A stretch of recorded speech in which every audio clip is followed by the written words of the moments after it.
Hello students, welcome to law excellence. ఇవాళ మనం December 11వ తేదీకి సంబంధించి హిందూ పేపర్లోని ఇంపార్టెంట్ టాపిక్స్ చూద్దాం. మొదటిది చూడండి, పార్లమెంట్లో మన భారతదేశ చరిత్రలోనే తొలిసారిగా విపక్షాలు రాజ్యసభ చైర్మన్ మీద అవిశ్వాస తీర్మానాని కోసం నోటీస్ని అందించడం జరిగింది. మరి ఎందుకు ఏంటి అన్నటువంటి చూద్దాం. రెండవది, ఇండియా స్కిల్స్ రిపోర్ట్కి సంబంధించి ఈ రిపోర్ట్ని ఎవరిచ్చారు, ఈ రిపోర్ట్ యొక్క హైలైట్స్ ఏంటి అన్నటువంటి చూద్దాం. మూడవది, వైకాం సత్యాగ్రహకి సంబంధించి ఒక మెమోరియల్ని, పెరియార్ మెమోరియల్ని ఏర్పాటు చేయటం జరిగింది. దాన్ని రేపు లాంచ్ చేయబోతున్నారు అన్నట్టుగా.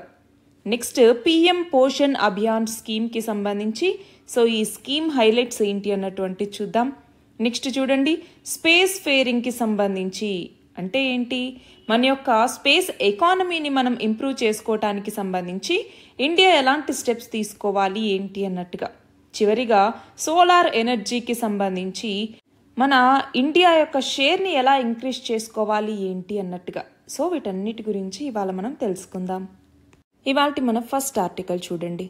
ఇండియా బ్లాక్ ఏదైతే ఉందో ఇది రాజ్యసభ చైర్మన్కి అగెనెస్ట్గా ఒక తీర్మానానికి నోటీస్ ఇవ్వటం జరిగింది. దీనిని మనం పాలిటీలో చదువుకుంటాం.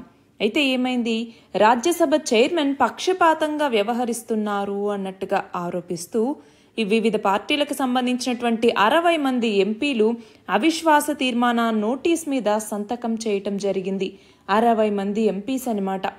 మరి ఇక్కడేంటి, మనం రాజ్యసభనే ఎగువ సభ అని కూడా పిలుస్తూ ఉంటాం. మరి ఈ ఎగువ సభను నిర్వహించడంలో రాజ్యసభ చైర్మన్ అన్ని హద్దుల్ని దాటారు. అందుకే మేము అవిశ్వాస తీర్మానానికి తప్పనిసరి పరిస్థితుల్లో నోటీస్ ఇవ్వాల్సి వచ్చింది అన్నట్టుగా కాంగ్రెస్ చెప్తోంది. మరి అదాని అంశం మీద విపక్షాల్ని మాట్లాడేందుకు అసలు ఈ రాజ్యసభ అన్నటువంటిది అనుమతించట్లేదు. అంతేకాదు, పక్షపాత ధోరణి అన్నటువంటిది చూపిస్తోంది.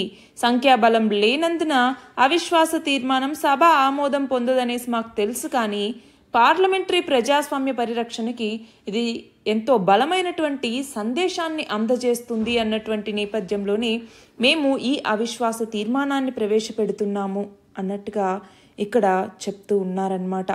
మనము రాజ్యసభ చైర్మన్కి సంబంధించి ఎలా ఉంటుంది నార్మల్గా అంటే, ఎవరైనా అవిశ్వాస తీర్మానాన్ని తీసుకురావాలి అంటే ఆ నోటీస్ ఇవ్వాలంటే కనీసం 50 మంది ఎంపీలు సంతకం చేయాల్సి ఉంటుంది. అట్లానే 14 రోజుల ముందుగా నోటీస్ ఇవ్వాల్సి ఉంటుంది. సభలో ఆ తీర్మానాన్ని ప్రవేశపెట్టడానికి ముందు రాజ్యసభ యొక్క డిప్యూటీ చైర్మన్ ఎవరైతే ఉంటారో, రాజ్యసభ డిప్యూటీ చైర్మన్, ఆ డిప్యూటీ చైర్మన్ యొక్క అనుమతి అన్నటువంటిది అవసరం. అంతేకాదు, మన దేశంలో ఇప్పటిదాకా కేవలం 3 లోక్సభ స్పీకర్స్కి మాత్రమే అవిశ్వాస తీర్మాన నోటీసులు అన్నటువంటివి వచ్చాయి. ఫర్ ఎగ్జాంపుల్, 1954 సంవత్సరంలో జీవి మావలంకర్కి, అట్లానే 1966లో హుకం సింగ్కి, అట్లానే 1987 సంవత్సరంలో బలరాం జాఖడ్ వీళ్ళకి వ్యతిరేకంగా దాఖలయ్యాయి. కానీ ఇటు మావలంకర్ కావచ్చు, జాఖడ్ కావచ్చు, వీళ్ళ తీర్మానాన్ని లోక్సభే తిరస్కరిస్తే హుకుం సింగ్ మీద నోటీస్కి 50 మంది ఎంపీల మద్దతు లేకపోవడంతో అది ముందుకెళ్లలేదు.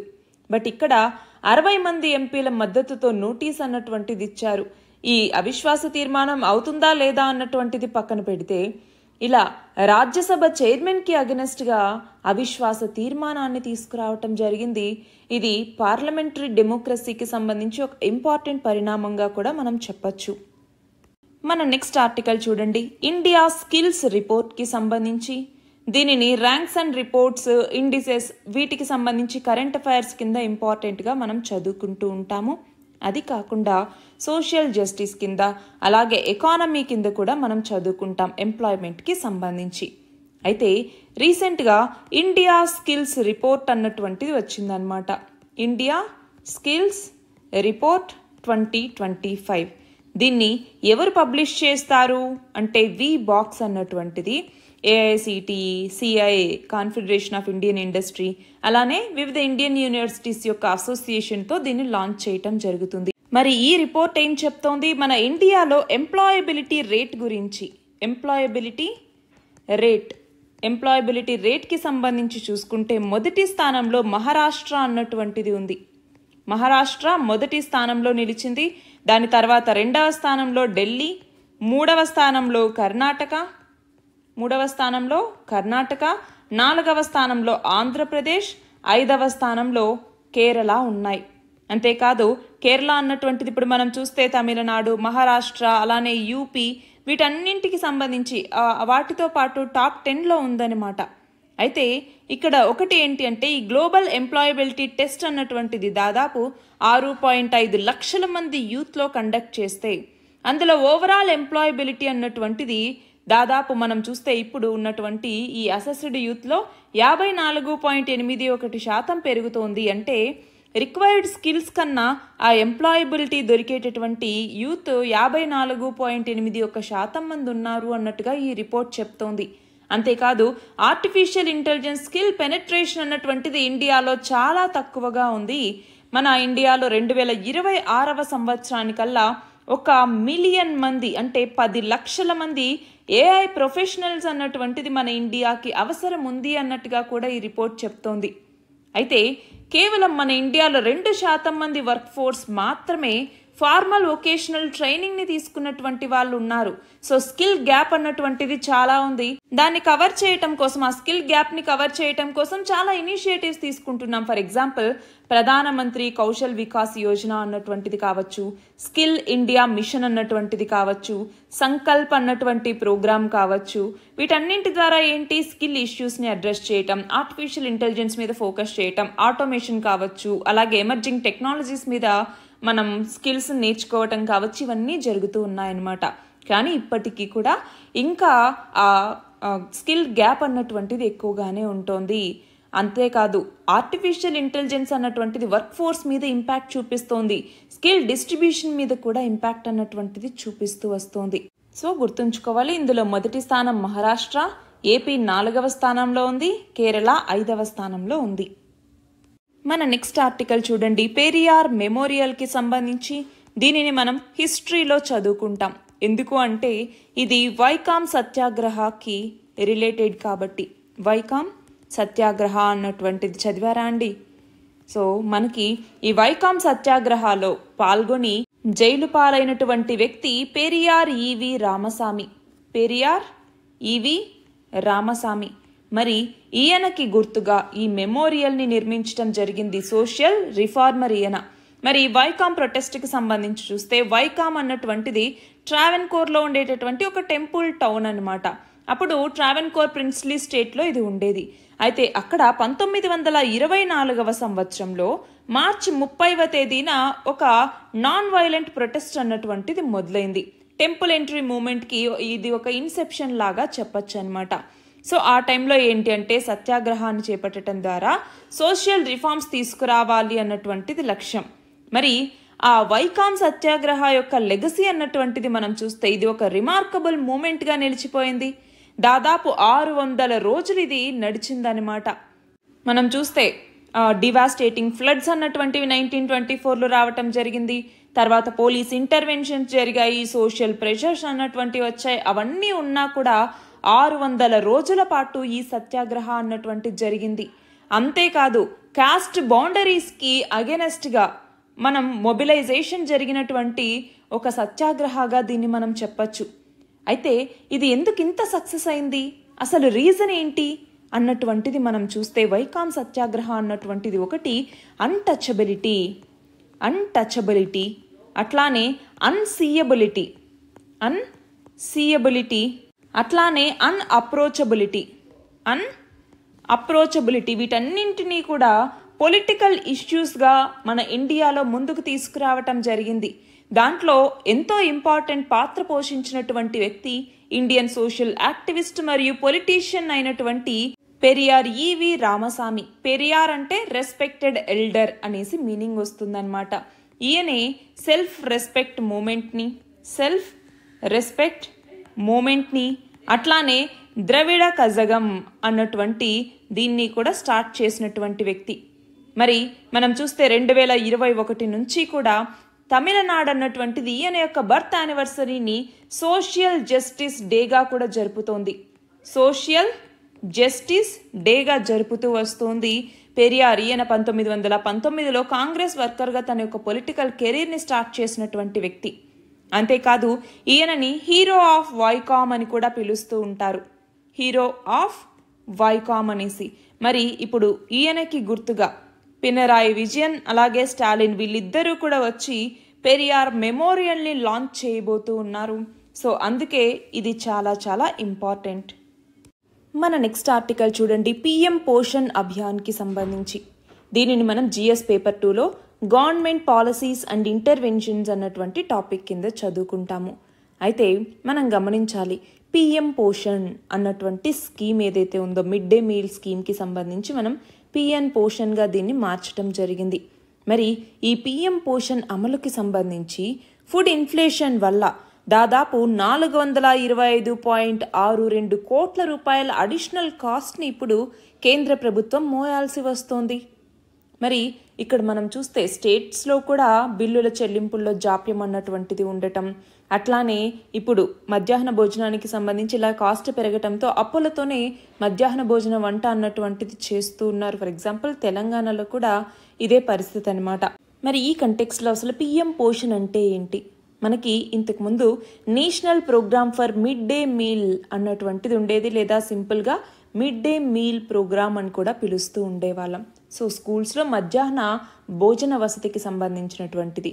అయితే 2021వ సంవత్సరంలో సెప్టెంబర్లో ఈ యొక్క మిడ్ డే మీల్ స్కీమ్ని ప్రధానమంత్రి పోషణ్ అన్నటువంటి స్కీమ్గా మార్చడం జరిగింది. ఇది ఒక సెంట్రల్లీ స్పాన్సర్డ్ స్కీమ్. మనకి స్కీమ్స్లో 2 రకాలు ఉంటాయి. ఒకటి సెంట్రల్ సెక్టార్ స్కీమ్ అనేసి, రెండవది సెంట్రల్లీ స్పాన్సర్డ్ స్కీమ్ అని.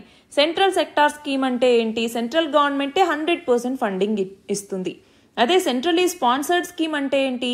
సెంట్రల్ గవర్నమెంట్ కొంత కాంట్రిబ్యూషన్ ఇస్తుంది, స్టేట్ గవర్నమెంట్ ఇంకొంత కాంట్రిబ్యూట్ చేసుకోవాల్సి ఉంటుంది. అయితే ఈ స్కీమ్ ద్వారా ఏంటి అంటే ఒక మీల్ని, అది కూడా మధ్యాహ్న సమయంలో 1 నుంచి 8వ తరగతి చదువుతున్నటువంటి వాళ్ళకి, 1 నుంచి 8వ తరగతి చదువుతున్నటువంటి వాళ్ళకి గవర్నమెంట్ అలాగే గవర్నమెంట్ ఎయిడెడ్ స్కూల్స్లో అన్ని స్కూల్ డేస్లో కూడా ఈ భోజన వసతిని కల్పించాలన్నటువంటిది లక్ష్యం. కేవలం భోజనం మాత్రమే కాదు, వాళ్ళకి న్యూట్రిషనల్ వాల్యూస్ అన్నటువంటివి అందించాలి, న్యూట్రిషనల్ సపోర్ట్ని అందించాలన్నటువంటి లక్ష్యంతో దీన్ని తీసుకొచ్చారనమాట. ఎందుకంటే మన దేశంలో చాలామంది హంగర్ వల్ల ఎడ్యుకేషన్ మానేస్తూ ఉన్నటువంటి వాళ్ళు ఉన్నారు. అంతేకాకుండా చాలా మందిలో న్యూట్రిషనల్ స్టేటస్ అన్నటువంటిది సరిగ్గా లేదు. అలాంటి నేపథ్యంలోనే పూర్ చిల్డ్రన్ ఎవరైతే డిసడ్వాంటేజ్డ్ సెక్షన్స్కి కలిగి ఉంటారో వాళ్ళు స్కూల్కి రెగ్యులర్గా రావటం కోసం, వాళ్ళ క్లాస్ రూమ్ యాక్టివిటీస్ మీద కాన్సన్ట్రేట్ చేయటం కోసం ఇది ఉపయోగపడుతుంది. అట్లానే డ్రాట్ ఎఫెక్టెడ్ అలాగే డిజాస్టర్ ఎఫెక్టెడ్ ఏరియాస్లో కూడా సమ్మర్ వెకేషన్లో కూడా ఎలిమెంటరీ స్కూల్కి సంబంధించి న్యూట్రిషనల్ సపోర్ట్ అందించడానికి చిల్డ్రన్కి ఇది ఉపయోగపడుతుంది. అయితే ఇక్కడ గమనించాలి, దీనికి సంబంధించినటువంటి నోడల్ మినిస్ట్రీ ఏది అంటే ప్రతి స్కీమ్కి ఒక నోడల్ మినిస్ట్రీ అన్నటువంటిది ఉంటుంది. ఆ మినిస్ట్రీని దాన్ని ఇంప్లిమెంట్ చేస్తూ ఉంటుంది. మరి ఇక్కడ నోడల్ మినిస్ట్రీ ఏంటి? మినిస్ట్రీ ఆఫ్ ఎడ్యుకేషన్ అన్నటువంటిది. సో ఇది నోడల్ మినిస్ట్రీగా పనిచేస్తుంది. అయితే ఈ స్కీమ్ కోసం ఇప్పుడు అడిషనల్గా చూడండి 425.62 కోట్ల రూపాయలు పెట్టాల్సి వస్తుంది. మన నెక్స్ట్ ఆర్టికల్ చూడండి, స్పేస్ టెక్నాలజీకి సంబంధించి. ఇక్కడ స్పేస్ ఫేరింగ్ గురించి మాట్లాడుతూ ఉన్నారనమాట.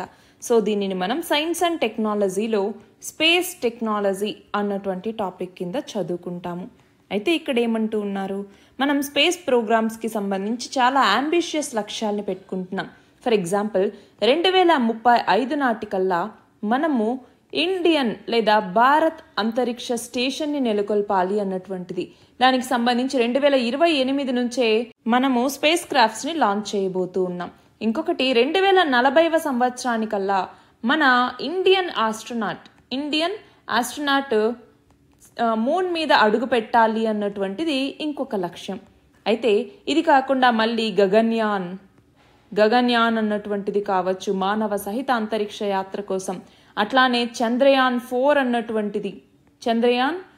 అన్నటువంటిది కావచ్చు, శుక్రయాన్ అన్నటువంటిది కావచ్చు. ఇలాంటి ఎన్నో పెద్ద పెద్ద లక్ష్యాల్ని మన భారతదేశం పెట్టుకుంది.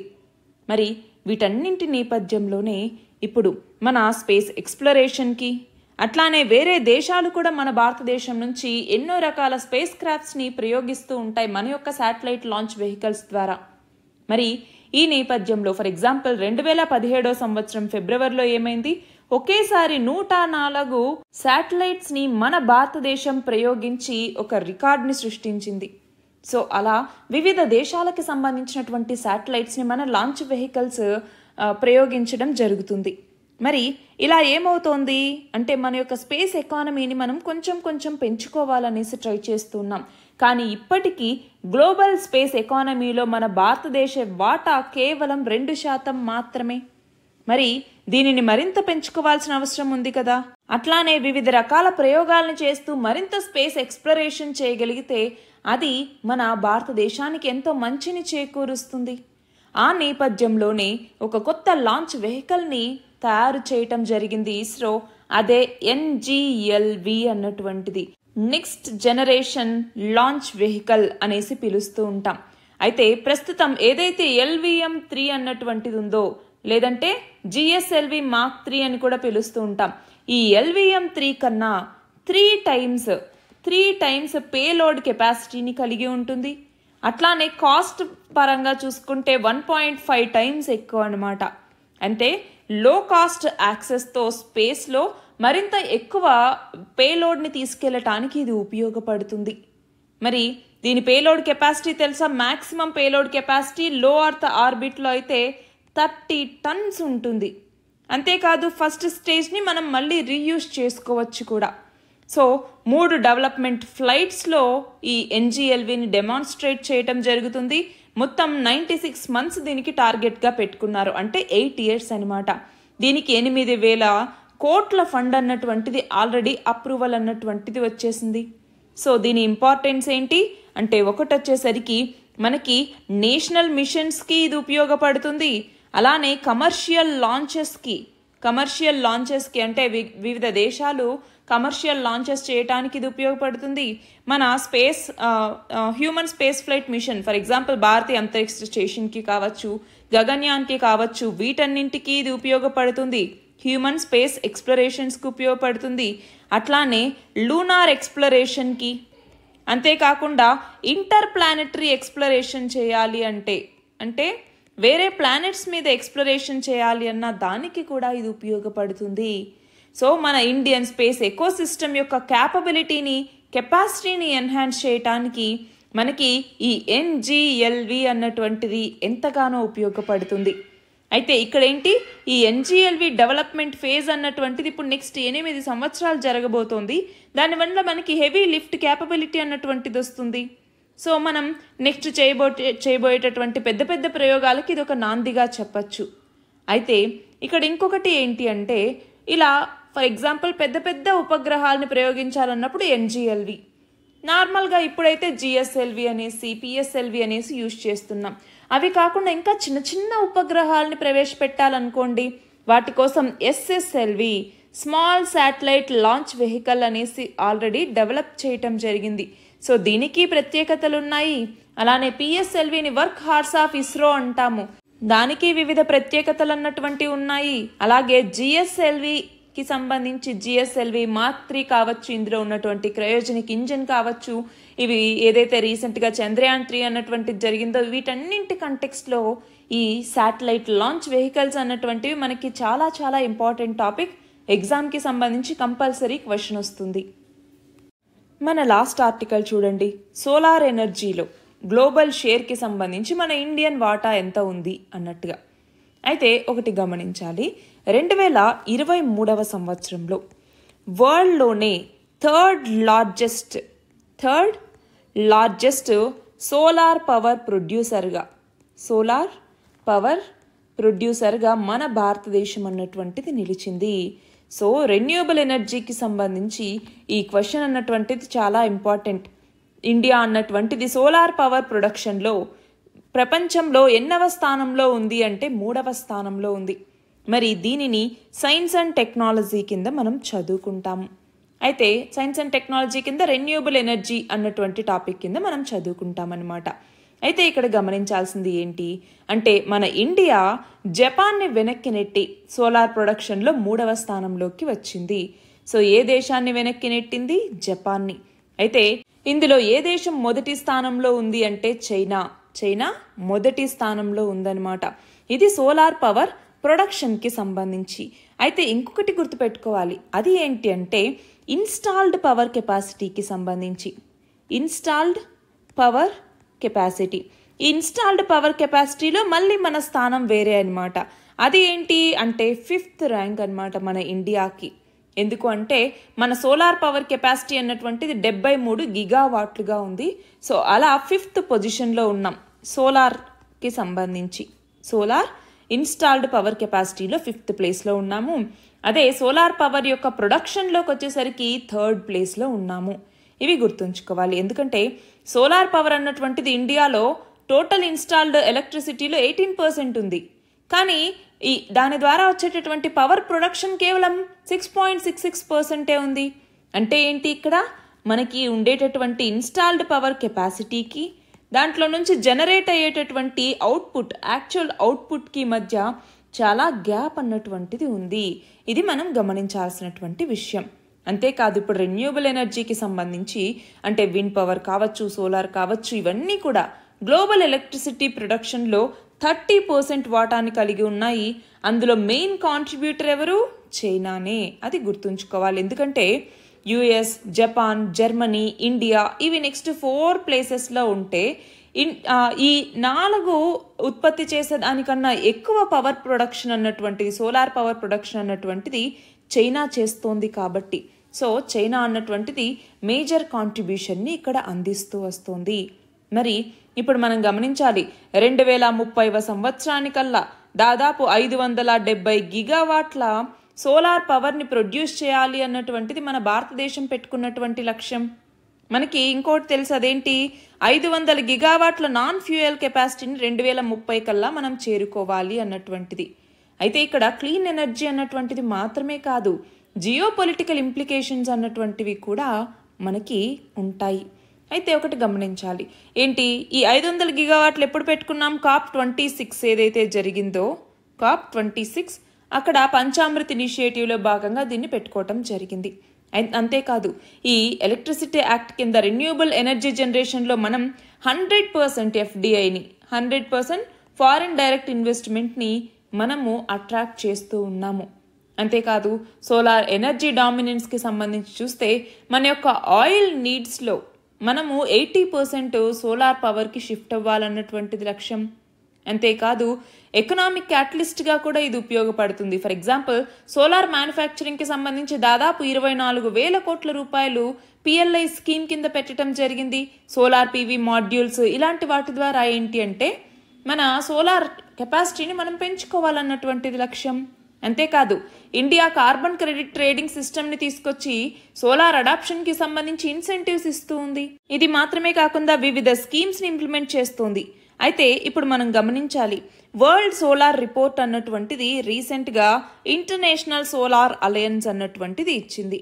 International solar alliance world solar report 2024ని ఇస్తే అందులో వరల్డ్ సోలార్ కెపాసిటీ అన్నటువంటిది అంటే ప్రపంచంలోనే ఇప్పుడు సోలార్ కెపాసిటీ ఎలా ఉంది అన్నటువంటిది చూస్తే చూడండి, 2023కి వచ్చేసరికి 1419 గిగావాట్లుగా ఉంది. అందులో గ్రోత్ వచ్చేసరికి 36% ఉంది. అంతేకాదు ఇప్పుడు సోలార్ కెపాసిటీ అన్నటువంటిది అన్ని రెన్యూబుల్ కెపాసిటీస్లోకి సంబంధించి ఎక్కువ షేర్ని కలిగి ఉంది కూడా. అయితే ఇక్కడ గమనించాలి, సోలార్కి సంబంధించి కనుక మనం చూసుకుంటే ఒకటి PM కుసుమ్ అన్నటువంటి స్కీమ్ మనకి చాలా చాలా ఇంపార్టెంట్. ఏంటి PM కుసుమ్ అంటే? ప్రధానమంత్రి కిసాన్ ఊర్జా సురక్ష ఏవం ఉత్తమ్ మహాభియాన్ అనేసి పిలుస్తూ ఉంటాం. దీని ద్వారా ఒక లక్ష్యం పెట్టుకున్నాం, ఏమని, 2026వ సంవత్సరానికల్లా 30.8 గిగావాట్ల సోలార్ కెపాసిటీని పెంచుకోవాలి అన్నటువంటిది. ఇది కాకుండా మనకి సోలార్ చక్ర మిషన్ అన్నటువంటిది ఉంది. సోలార్ చక్ర మిషన్ అంటే ఏంటి? ఇది రూరల్ ఆర్టిజన్స్ ఎవరైతే ఉన్నారో వీళ్ళు సోలార్ చక్రాలని యూజ్ చేయాలి అన్నటువంటిది. సో క్లీన్ ఎకానమీ మాత్రమే కాకుండా ఇక్కడ రూరల్ అర్బన్ డివైడ్ ఏదైతే ఉందో దాన్ని ఆ గ్యాప్ని ఫిల్ చేయటానికి కూడా ఉపయోగపడుతుంది. రూరల్ ఎకానమీని పెంచడానికి కూడా ఈ క్లీన్ ఎనర్జీ అన్నటువంటిది మనకి ఉపయోగపడుతుందని మనం చెప్పాలి. అది మాత్రమే కాకుండా national institute of solar energy అన్నటువంటి దీన్ని ఎస్టాబ్లిష్ చేయటం ద్వారా ఒక డెడికేటెడ్ R&D ఇన్స్టిట్యూషన్ని తీసుకొచ్చినట్లయింది. ఇది మాత్రమే కాదు, PLI స్కీమ్ అన్నటువంటిది దీనికి సంబంధించింది.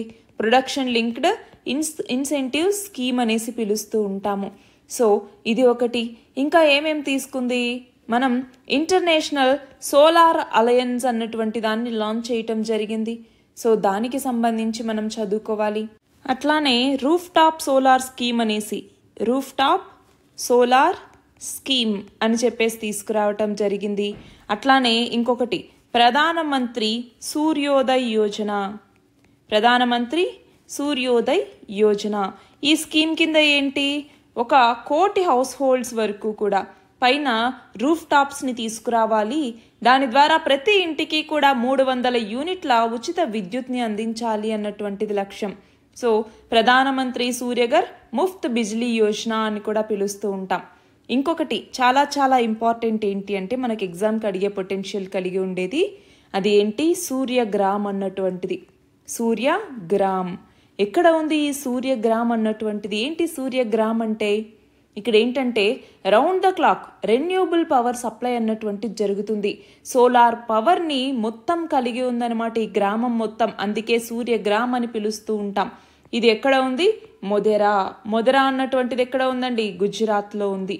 సో ఇది చాలా ఇంపార్టెంట్. PLI స్కీమ్ కావచ్చు, FDIని 100% ఆటోమేటిక్ రూట్లో తీసుకురావటం అన్నటువంటిది కావచ్చు. సో వీటన్నింటి ద్వారా ఏంటి అంటే సోలార్ ఎనర్జీని మనం మరింత ఎన్హాన్స్ చేసుకోవాలి అన్నటువంటిది లక్ష్యం.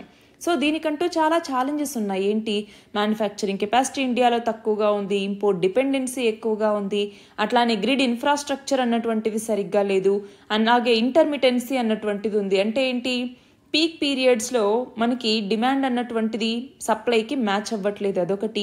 వెదర్ కండిషన్స్ అప్పుడప్పుడు సరిగ్గా ఉండవు, సోలార్ పొటెన్షియల్స్ అన్నటువంటివి సరిగ్గా లేవు, సోలార్ వేస్ట్ అన్నటువంటిది జరుగుతోంది. ఇందాక అనుకున్నామా, మనకి మన దగ్గర ఉండేటటువంటి ఆ కెపాసిటీకి వచ్చేటటువంటి అవుట్పుట్కి మధ్య డిఫరెన్స్ అన్నటువంటిది ఉంది అని, దాన్నే సోలార్ వేస్ట్ అనేసి మనం పిలుస్తూ ఉన్నాం.